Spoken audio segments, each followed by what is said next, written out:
The pulse reflects the heart's pumping speed and is an important measure of health and well-being.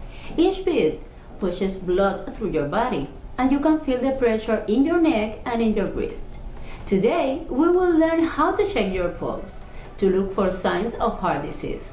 Larkin TV News reporter Gabriel Peralta brings an important and educational note with Dr. John Dylewski, clinical cardiac electrophysiologist at Larkin Community Hospital.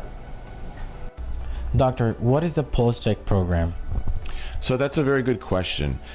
We all know about CPR classes, and you go to a CPR class and you learn how to do CPR.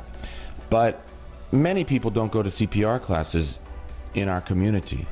But there's something very important about heart health that you need to know before CPR, and that is about your pulse.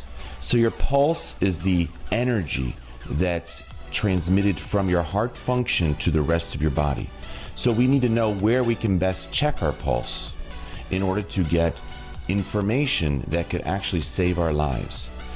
Doctor, now that we know what is the pulse check, what is the process for me to check my pulse daily, in the morning or at night? So the best way to check your pulse, Gabriel, is to find the best pulse in your body. And that is usually in your wrist, on either side, left or right below the thumb. You can push your fingers there and you can feel a thumping sensation. Yes. Okay, you feel that. It's nice and steady, hopefully. So that is the radial pulse. The other place you can check is in your neck, right below your jawbone. If you push there lightly, you also feel a very strong pulse because you need blood going to your brain. Right. So you feel that. So in either location, you can put your finger, okay, feel your pulse, get a nice steady sensation under your fingertips. Yes. Okay, and now look at a watch or a clock and count your pulse for 10 seconds.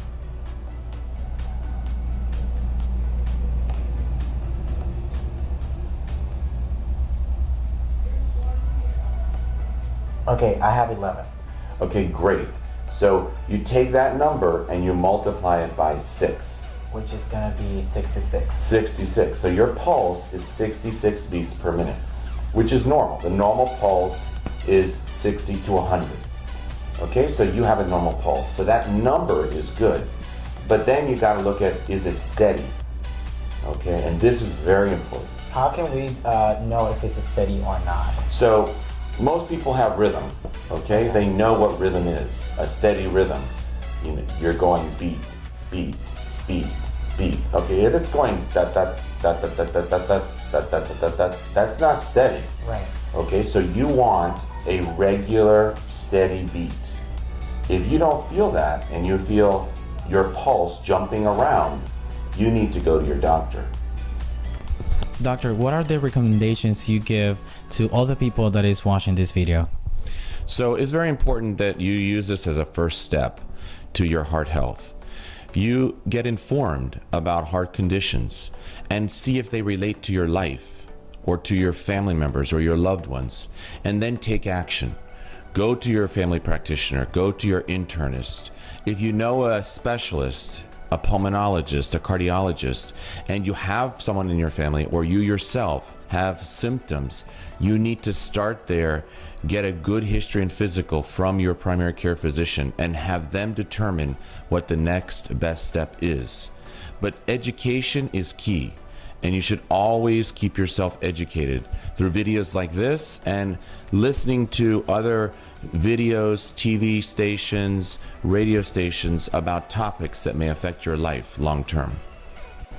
A normal resting heart rate for adults ranges between 60 and 100 beats a minute. Although there is a wide range of normal, an unusually high or low heart rate might indicate an underlying problem.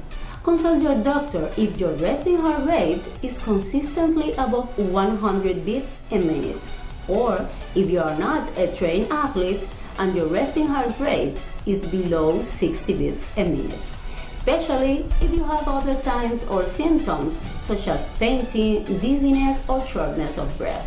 Thank you for tuning in. This health segment was brought to you by Larkin Community Hospital. I'm Lizeth Melendez. Stay tuned for our next Larkin TV News Health Update.